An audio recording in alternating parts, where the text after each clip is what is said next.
So this is gonna be a ASMR motivational video. Got a big shout out to Sleepy Waves. At your command, wait. at your command, Megatron, right? At your command, Megatron. At your command. Because he wanted some motivation. I think someone else wants some motivational ASMR, and someone recently on the channel, I think there was two people who mentioned that they liked the creativity slash motivational ASMR. So here we go. So what is the number one thing that people want when they're going after creative project or starting a new creative endeavor, and they hit writer's block or creator's block or blogger's block, whatever you want to call it? And I'd say it is access to your own mind. Now you might think like, well, why would there be a need for access to my own mind when I got access to my mind all the time? I use my mind all the time. I argue that if you have writer's block, then you only have access to part of your mind, because if you have writer's block, then there's other things that are getting in the way from what you want to do, right? There's like a cognitive dissonance feeling. Hey, I want to jam down and work on this, and guess what? There is this in the way. This is in the way. I can't concentrate. I mean, I don't know if you've ever heard this said by any of your friends before, but someone's like, I really want to meditate right now, right? I want to meditate. I want to relax, but I can't. And then you might have someone else jump in trying to help, and then they say, okay, so you can't or you won't, right? And now that person could either be like, okay, I just gotta will through it, or they might feel even worse, right? Because it's like, okay, so you're saying that I really don't want to meditate, I don't want to be creative, because it's like some kind of like I'm lying, So now this person might feel like they're being attacked, almost like, hey, you just called me a liar, but the other person's like, I'm just trying to give him some tough love here, and it's a very I say it's a skill. Getting through writer's block is an actual trainable, honeable, and perfectable skill. And I've always been, very creative throughout my whole life. I've either been doing music or art or, cartooning or some kind of animation thing, video, whatever it is, writing. But there's always been some kind of creative urge where I want to do something. Now, that may seem like, oh, well, this person never gets writer's block, or then this person never gets blocked, but actually it's the opposite. There was some of the darkest periods of my life were ones where creative stuff was not coming out right. It wasn't what I felt like I was really supposed to be doing, and so then there's like, are we gonna try and force that? We're gonna try and force that square peg into that round hole, and it can be pretty painful on the mind, and the whole thing. So it's a very for some people very serious. Other people, they can just turn it off on and on, and they go about their day, and it's easy. But for myself personally, speaking from experience here, I attacked it in my late 20s and early 30s as more of a my next one, which is this one here. We're talking about access go to this one. Blocks to creativity as variables. Okay, what do I mean by that? So,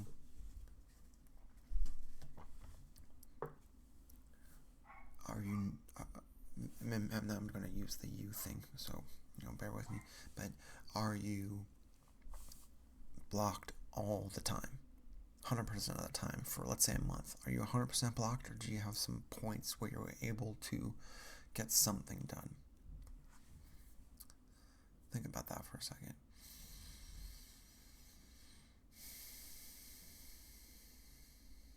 Any points at all? Okay, so there was one small point, or maybe several. Okay, so think about the whole time, and then there's those small points. Okay, now what are the blocks? I mean, for some people it might be like time itself is a block, not having enough time, or a thought comes into the mind that takes them out of it. Maybe pain. Physical pain can do lots to a person. So that's a pretty big factor. I think sometimes it's good to just sort out all these things, and then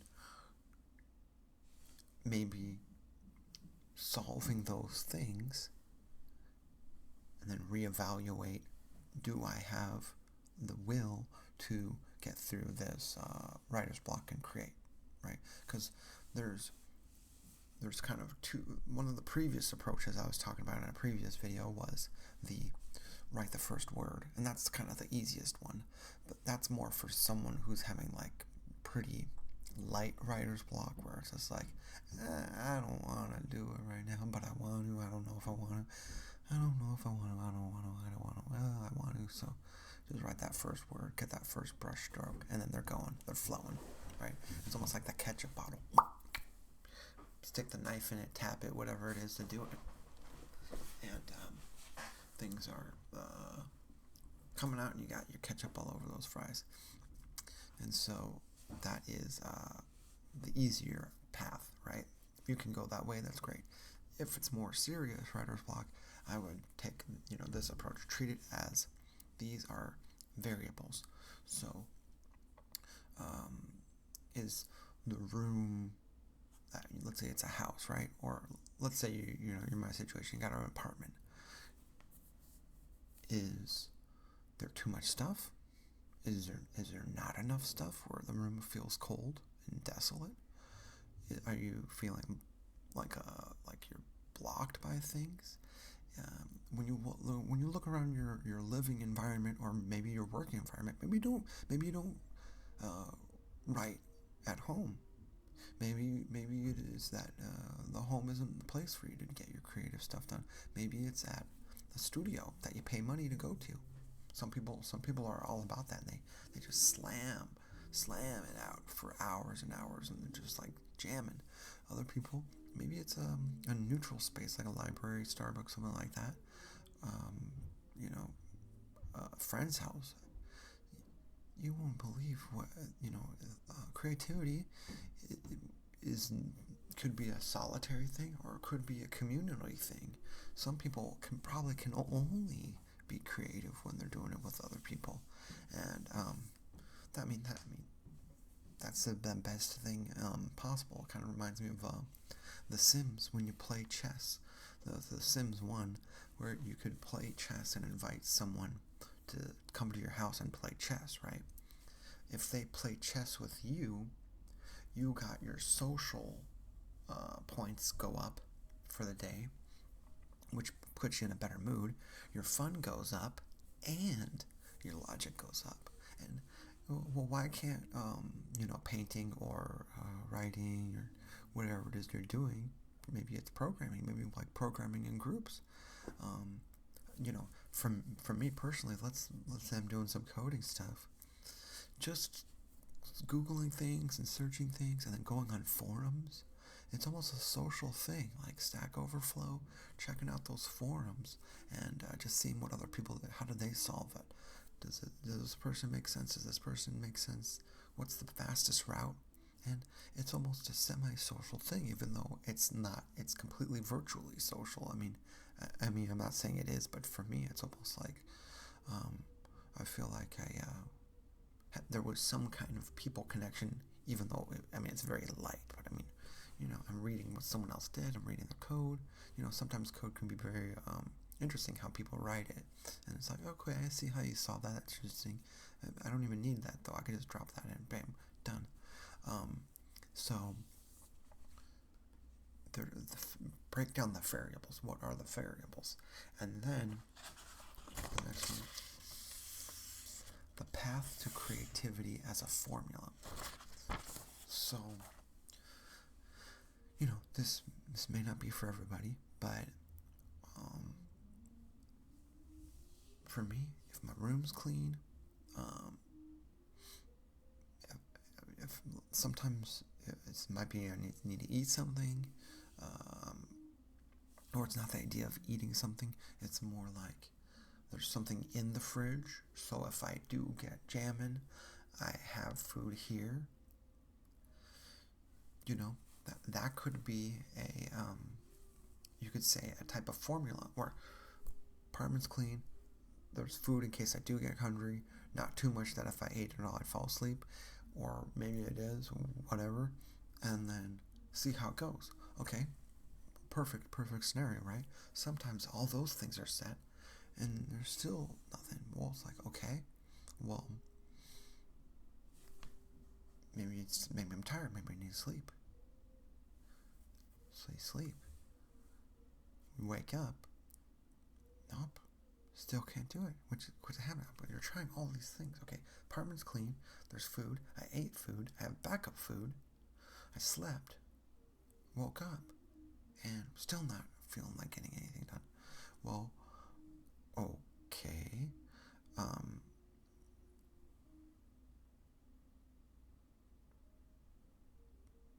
Did you have any coffee or anything? Maybe it's a coffee thing. Maybe it's music. Maybe you need to have something playing on another monitor or some kind of music. Or I've been getting free music because my people live above me. I've been jamming all day. That's pretty cool. I look at it as I'm not gonna really be able to sleep when they're jamming, so I might as well make it a part of my life where it's like, okay, cool, you're doing your thing and then I'm doing my thing. I think it's pretty. I haven't complained once. I think it's awesome because they're getting their creative flow, and I've even had times. So you don't even know how artists and stuff bounce off of each other. This guy who's playing guitar right now, I don't know if you can hear him or not, but he's been practicing for months since I got here. When he started out, he could barely play like Mary Had a Little Lamb on his tuba. Now he's completely flowing. What do you think of that? And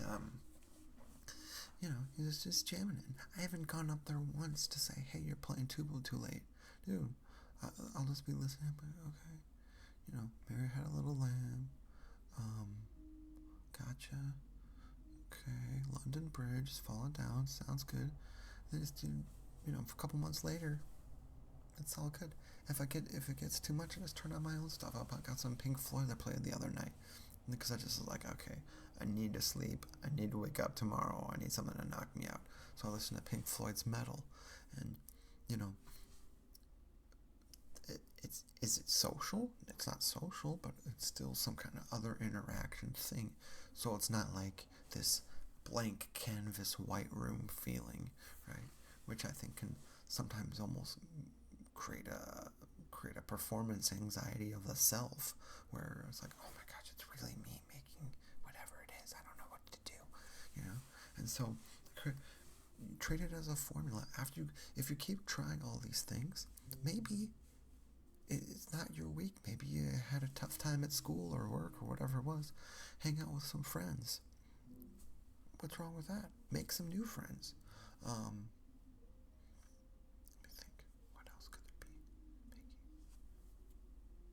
If you've done all those things, if your place is clean, you got your stuff done, oh, I can't think of Any other things? I don't know. There's the bed made or bed made. Oh, this is my ace in the hole.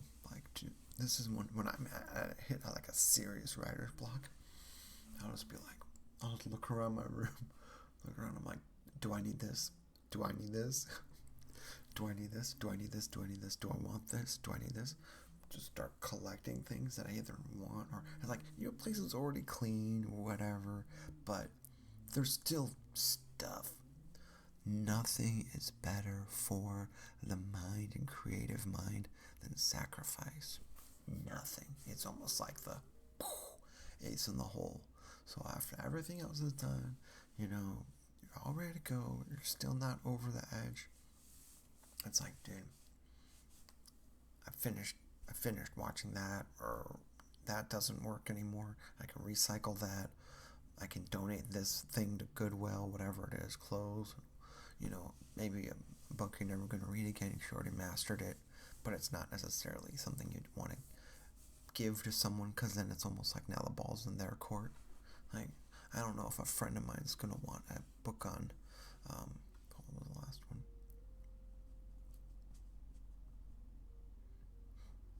ASP programming, and it was like an old version of ASP.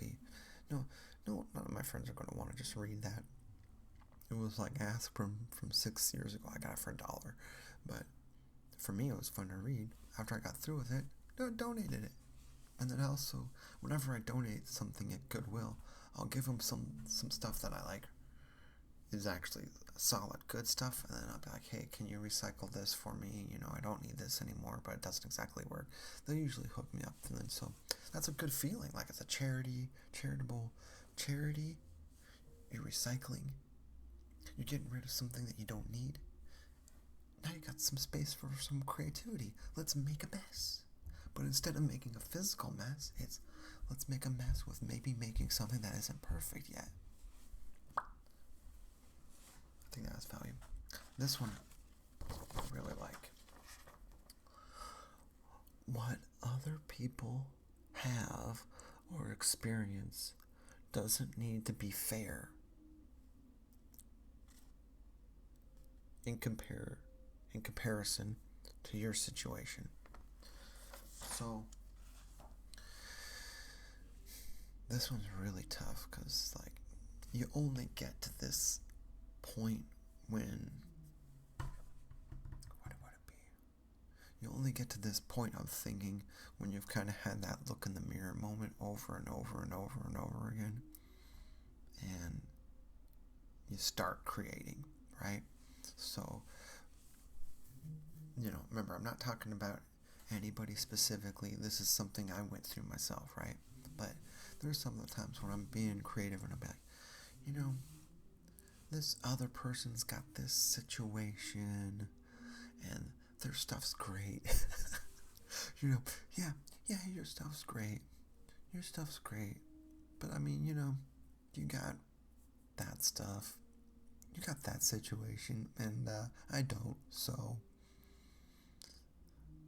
I'm mad. And it's a killer. It's a creative killer. So how it did. I mean, this is powerful right here. This is like my like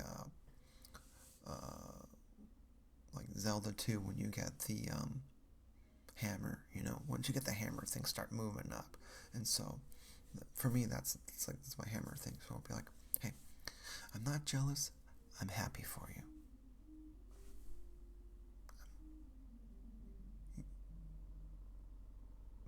That has just like unlimited value. Hey, I'm not jealous. I'm happy for you. If that doesn't get you over the top, try this one. This is gonna blow your mind. I'm not jealous. I'm happy for you. 'Cause you earned it.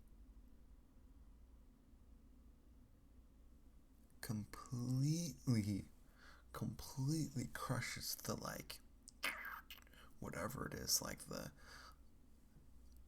I'm mad, little cockroach being that says don't get your stuff done, dude, that being really isn't coming back.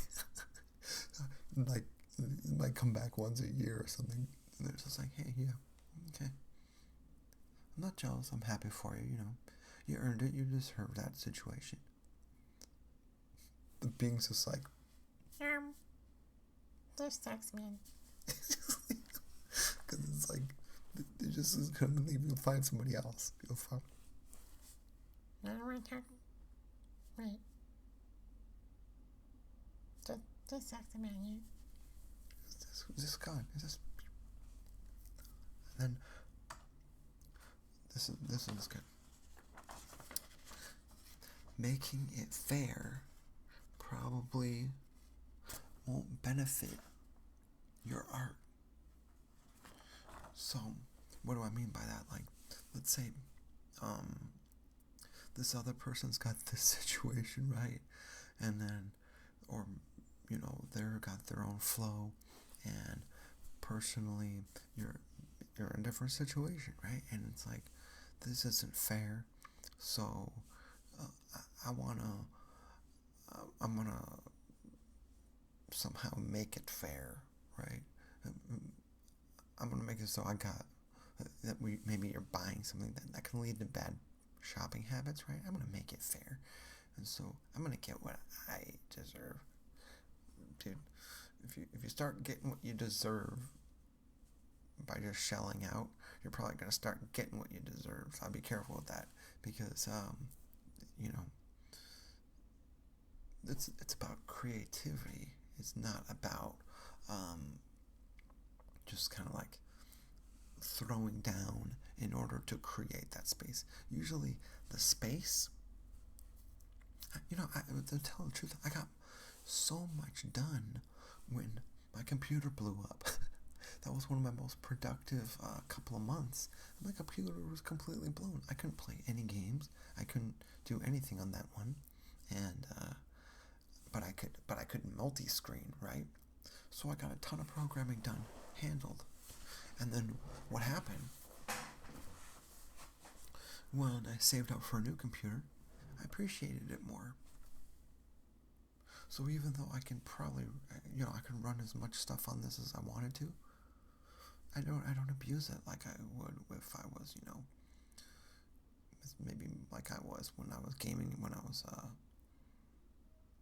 14, 15, where, me and my buddies would just be like up all night, or even my 20s, where we'd just be like, stay up till the next day, and then the next day it's like this blob into the next one, and then,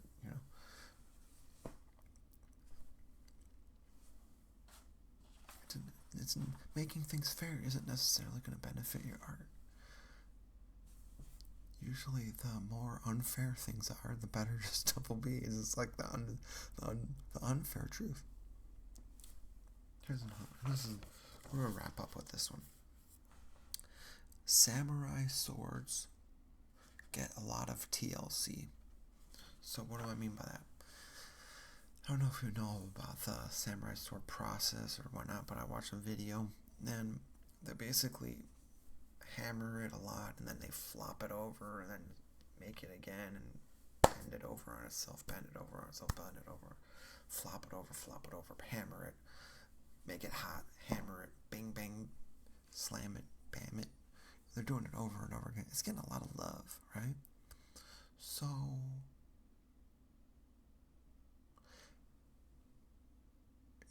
were the samurai swords good? Because let's objectively look at an artistic piece, because everyone agrees that samurai swords are, or even though it's a functional art, these things are pieces of art. All blacksmithing, all architecture, all tools are a form of art. They're amazing, and they're just functional art, which there's nothing wrong with functional art. So how did the T.L.C. work out for the samurai swords? Well, some of the best in the business, in that if you look at the time period the TLC approach, as well as all their metallurgy science and knowledge that went into it.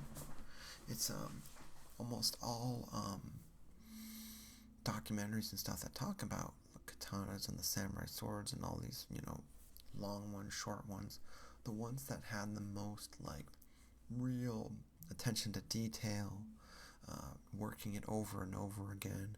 People that are just willing to just be one with it and just work on their art, do it again. I'm gonna come back on it tomorrow. I'm gonna wake up early. They have a whole process on it, a ritual. Some people actually they actually had it was a straight up spiritual process, right? And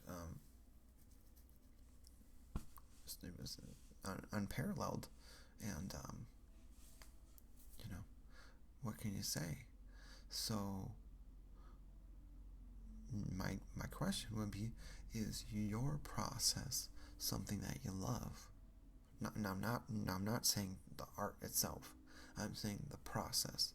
Because if you love the process by which you create the art, dude, you're gonna do it more. Hands down, you're gonna do it more. It's gonna be more of a joy thing than a pleasure thing. And pleasure's great, but joy is gonna help you get through the finish line, get to and through the finish line. And also, joy can help with the lows, I think, more than pleasure can. What do I mean by that? Sometimes you just the rocket just ran out of fuel, then you crash down. But joy in a process will be like, well, maybe it's not the rocket engine's fault. Maybe it's the fuel. Maybe it's not the project I'm working on. Maybe I'm eating the wrong foods or something like that. It could be whatever it is. And it just helps you through it. Maybe it's just that I need to give this one a break and work on something else for a little bit. That could be completely defeating for other people.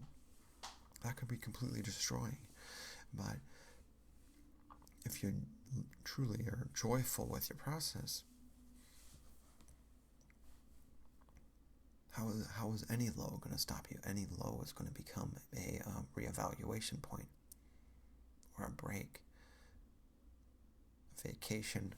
A vacation from access to your own mind. So now, accessing your own mind, the writer's block now becomes a vacation to get caught up on other stuff, relax, whatever. Hold that process over and over again. Eventually, it'll be much easier. And that wraps up our conversation here. And I hope you had a nice time with this video. I definitely did. And I just wish everybody a great night and hope you have a happy writing or blogging, drawing, programming, whatever it is you do. And have a great night.